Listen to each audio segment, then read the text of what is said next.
Olá, tudo bem? Eu sou Gabriel Coelho, estudante de licenciatura em Ciências Biológicas do Instituto Federal de São Paulo, e hoje teremos uma aula sobre regulação de carboidratos na matéria de Bioquímica 2. Conto com a ajuda dos meus colegas Brenda, Giovana e Marcos para ajudar na composição dessa aula.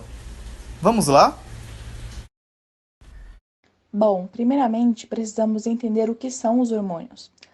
Os hormônios são moléculas peptídicas, ou seja, são proteínas produzidas por tecidos que, através de receptores específicos em células específicas, controlam as atividades metabólicas. Com isso, a gente pode perceber que os hormônios participam do processo de sinalização celular. Esse processo de sinalização é uma sinalização neuroendócrina. Neuro porque é neuronal, tem uma parte de sinalização mais curta, onde o neurônio propaga rapidamente o sinal pela extensão do seu axônio e libera nas células-alvos os neurotransmissores pela fenda sináptica. Os hormônios percorrem poucos micrômetros. Agora, tem a parte endócrina, que é a sinalização mais longa, onde os hormônios são secretados na corrente sanguínea e eles são transportados até o tecido-alvo, percorrendo centímetros de distância ou até mesmo metros dentro do corpo. Os hormônios são altamente específicos. Cada hormônio possui receptores altamente específicos, só que a gente não pode achar que cada hormônio possui apenas um receptor. Não. O mesmo hormônio pode possuir mais de um receptor. O que vai mudar é que em cada receptor o efeito vai ser diferente desse hormônio. Além disso, eles possuem uma alta afinidade. Então, mesmo que tenha uma pouca concentração de hormônios, as células ainda conseguem responder bem. As consequências da interação do hormônio com o receptor podem ser a produção de um segundo mensageiro, porque quando o hormônio se liga no receptor, que fica na membrana, esse hormônio vai mudar de conformação, como as enzimas alostéricas que vimos no semestre passado, e essa mudança desencadeia o efeito do hormônio. Outra consequência pode ser a alteração do potencial da membrana, causando abertura de canais iônicos ou fechamento delas. Outra consequência é a alteração da expressão do gene, que é mediado por uma proteína receptora nuclear, ou seja, o hormônio vai ser insolúvel em água e, portanto, passará pela membrana da célula, chegando até o núcleo. Lá, ele consegue interagir com o DNA e alterar o metabolismo celular. Com isso, podemos entender que as interações na membrana da célula possuem efeitos mais imediatos, enquanto as interações dos hormônios no núcleo demoram mais para produzir algum efeito. Por quê? O hormônio vai precisar entrar dentro da célula, entrar no núcleo, se ligar ao receptor nuclear, interagir com o DNA para diferenciar a expressão gênica, e aí esse DNA vai ser transformado em RNA, esse RNA vai ser lido pelos ribossomos, esse RNA vai produzir as proteínas e aí sim vai ocorrer o efeito. Então, o processo do efeito vai ser mais demorado. Os hormônios podem ser classificados em endócrinos, parácrinos e autócrinos. Os endócrinos, como a gente já viu, são aqueles hormônios que são enviados pela corrente sanguínea. Os parácrinos são os hormônios que são lançados nos espaços extracelulares e vão se difundir em células-alvos que são vizinhas, então eles não percorrem longas distâncias.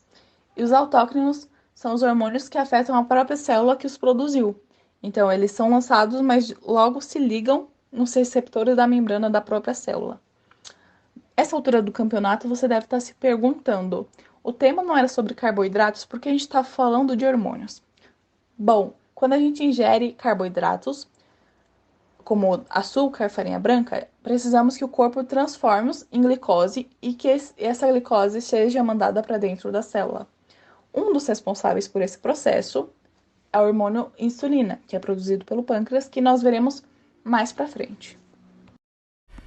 Para prosseguirmos com a regulação de carboidratos, é necessário que todos tenham em mente que estas macromoléculas são hidrolisadas em moléculas menores e absorvidas pelas células epiteliais que revestem um lume intestinal, sendo posteriormente transportadas pela corrente sanguínea até o fígado.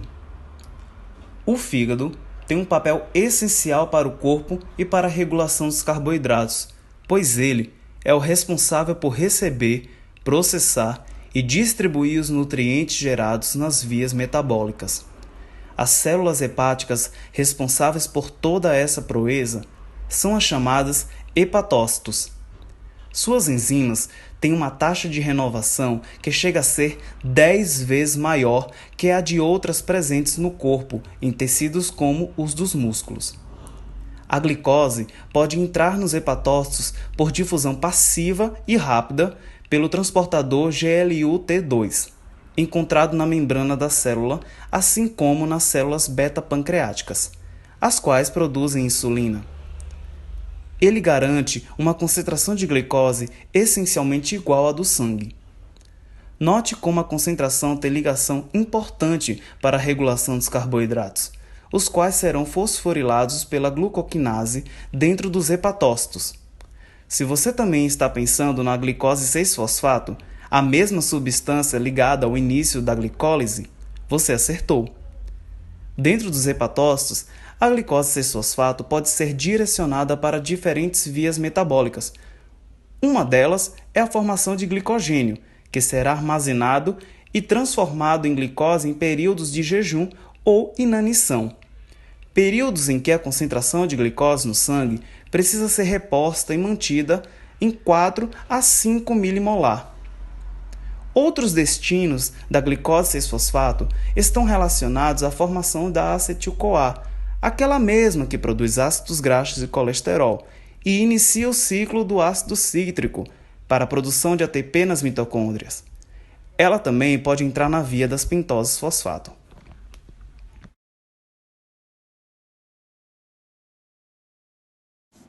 Para manter a quantidade nominal de glicose no sangue, 4,5 milimolar, o corpo humano possui uma série de mecanismos derivados da ação hormonal de insulina, glucagon, adrenalina e cortisol.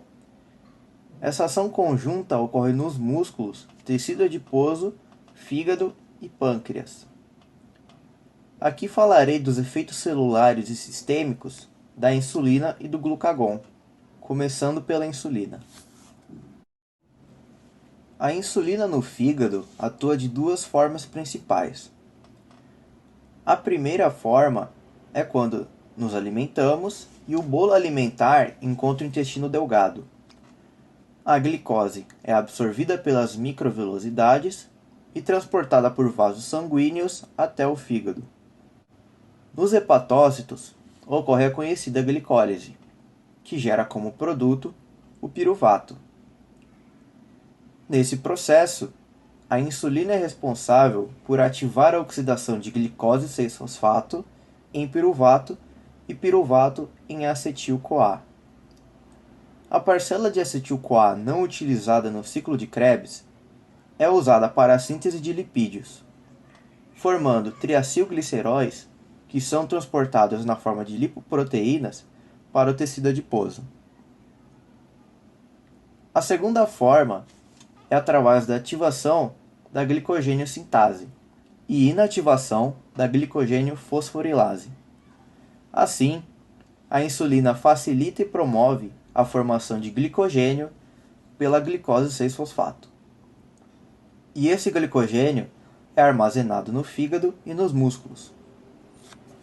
Em adição, a insulina promove maior captação de glicose pelo aumento da expressão gênica da glicoquinase, uma isoforma semelhante à exoquinase da via glicolítica, e que tem função similar. O outro e principal local de atuação e origem da insulina é o pâncreas.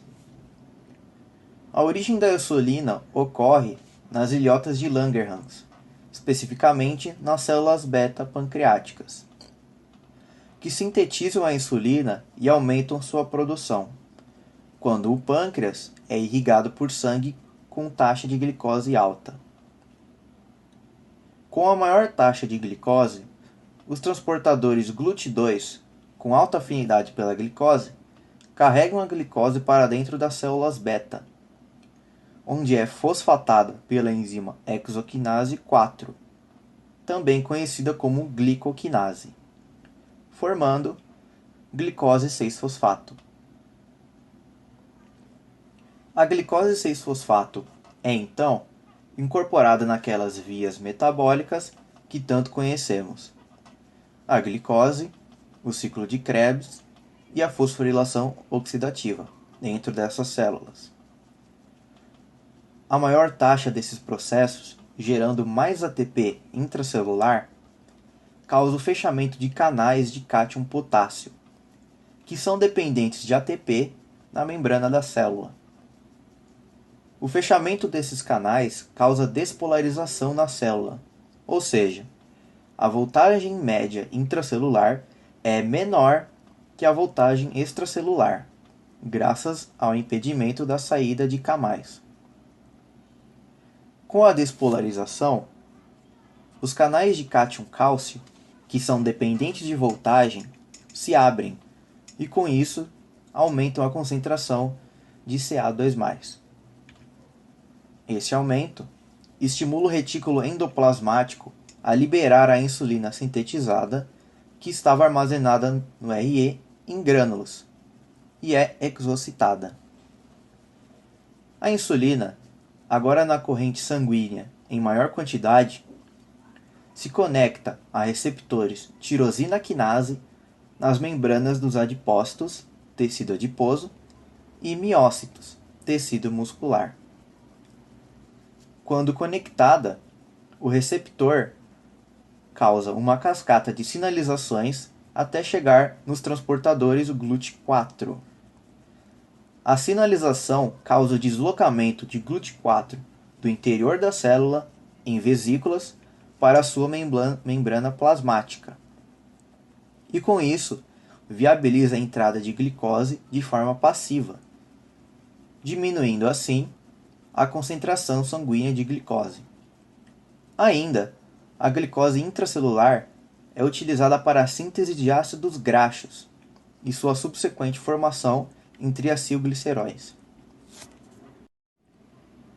Outro hormônio que destacarei aqui é o glucagon, um hormônio proteico, que tem o efeito reverso da insulina.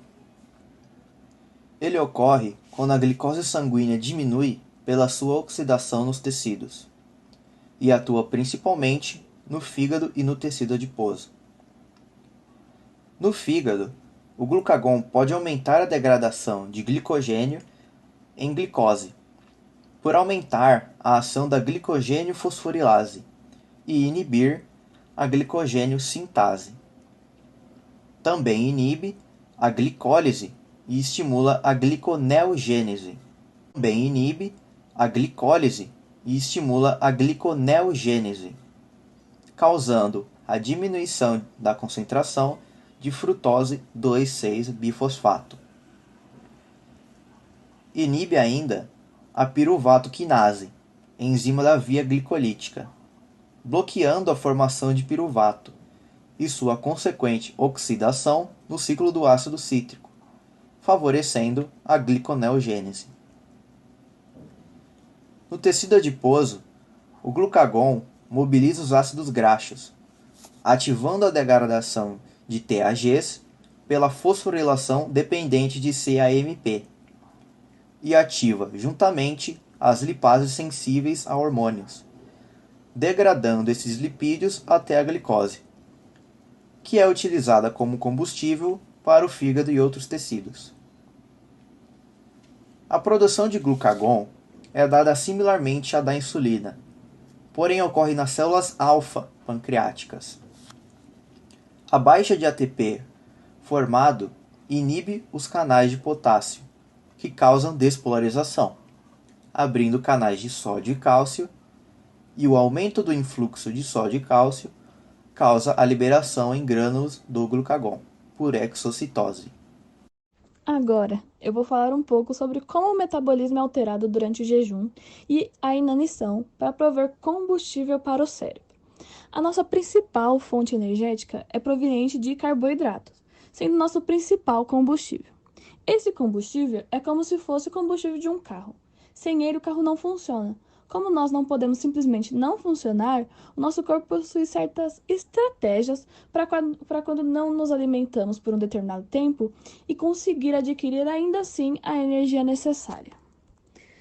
Mas primeiro, vamos entender os 3 tipos de reservas de combustível em um corpo adulto saudável. São estes: glicogênio armazenado no fígado e em menor quantidade no músculo, grandes quantidades de triacilgliceróis no tecido adiposo.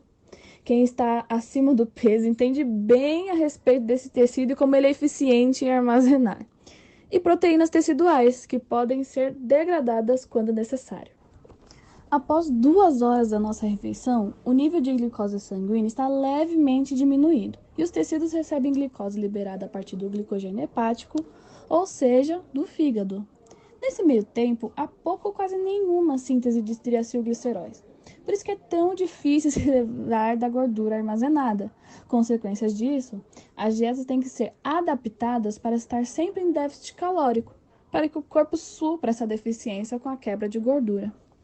Após 4 horas da ingestão de alimentos, a glicose está ainda mais reduzida, a secreção de insulina diminuiu e a secreção de glucagon está aumentada.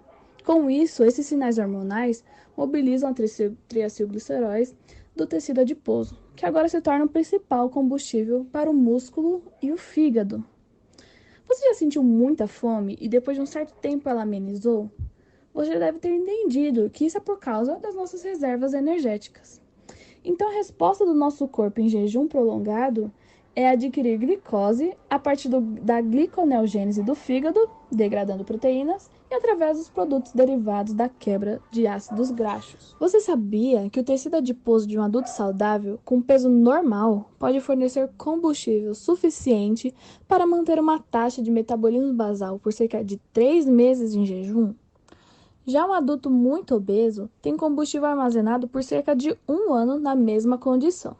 Mas quando acabam essas reservas de gordura, começa a degradação de proteínas essenciais, o que leva à perda das funções cardíacas, hepática e inanição prolongada, levando à morte. Agora vamos falar um pouco sobre adrenalina e cortisol.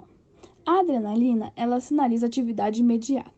Já o cortisol sinaliza estresse, incluindo baixa glicose sanguínea. Quando o animal é colocado em uma situação em que ele evidencia perigo, o cérebro manda sinais que liberam adrenalina, noradrenalina e cortisol da glândula suprarrenal.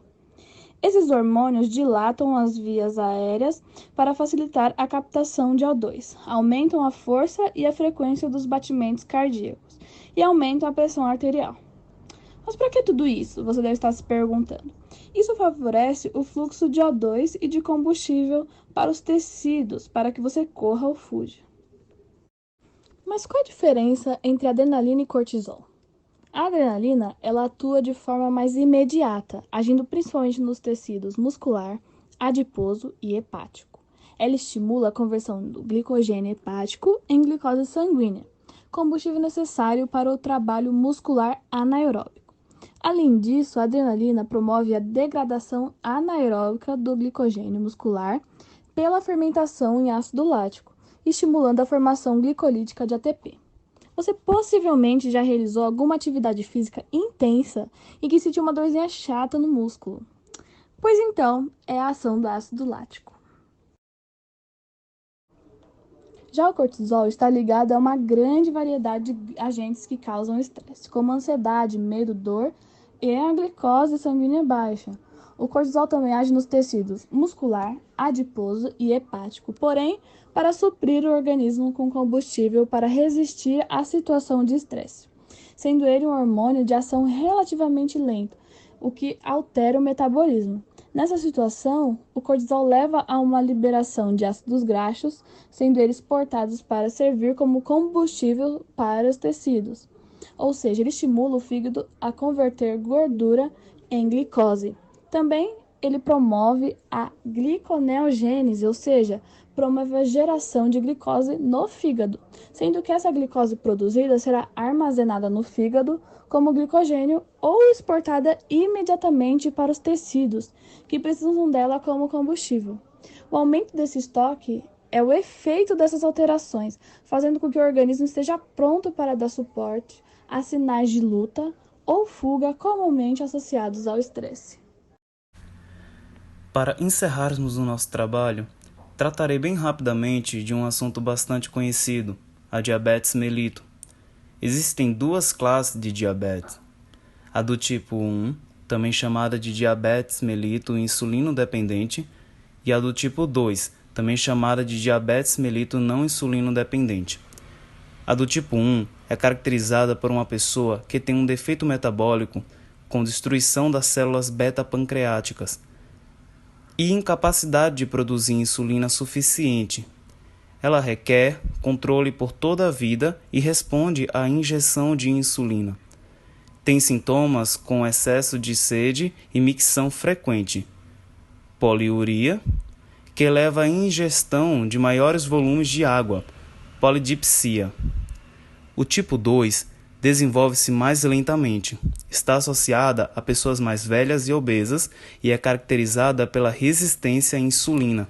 Com a ineficiência de captar a glicose sanguínea nos dois tipos de diabetes, há uma oxidação excessiva, mas incompleta de ácidos graxos e um acúmulo de acetil-CoA, com consequente superprodução de corpos cetônicos, que não podem ser usados pelos tecidos extrahepáticos na mesma velocidade que são produzidos, gerando uma redução no pH do sangue. O seu diagnóstico pode ser feito pelo teste de tolerância à glicose. A pessoa faz jejum por 12 horas e bebe uma dose teste de 100 gramas de glicose. Uma pessoa saudável rapidamente consome a glicose. Na diabetes, a pessoa assimila bem pouco a glicose, o que faz ela ser posteriormente eliminada na urina. Chegamos ao fim. Agradecemos todos pela paciência e pela atenção. A referência utilizada para a construção e elaboração do trabalho foi feita a partir da leitura do livro Princípios de Bioquímica do Leninger, 7ª edição, tanto quanto as imagens utilizadas com esquemas sobre cada um dos processos. Tchau, até a próxima!